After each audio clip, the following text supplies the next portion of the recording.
өлтіріп өлейін деп отырсың ғой. Қартайғаннан кейін осындай болады. Емделу керек. Ой, емделіп жатырмыз ғой.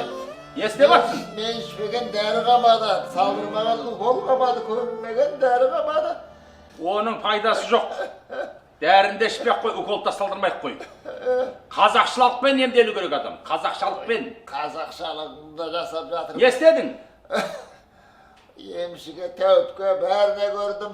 Одан эффекті жоқ қой, одан ештеңе болмайды ғой. Жоқ. Әулие аралағанда қатынын көтере алмай жүр ма? Ой, сен де қатыр едігесің. Қазақшалық ем деген болады, қазақшалық ем. Қарамайсың ба, қазақшалықпен емделіп жүрсің ғой. Қызығамда саған қарасам. Сені мен мені құрдас деп кім айтады?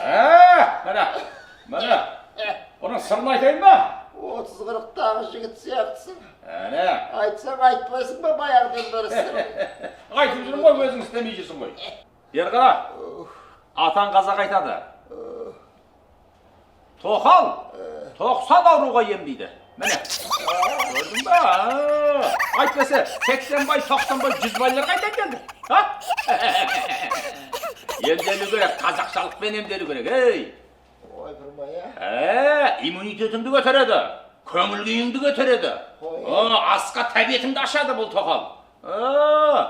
90 ауруыңды сыпырып алады, жоқ қылады. Раса, ондай дәріні әперетін қатын бала жаға қайда? Сол, жүре бересің бе? Жан!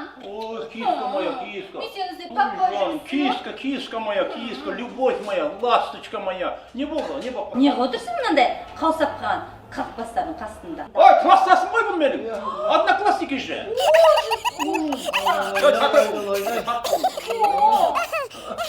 Қайда барасың? Машина клубқа барасың ба? Караоке.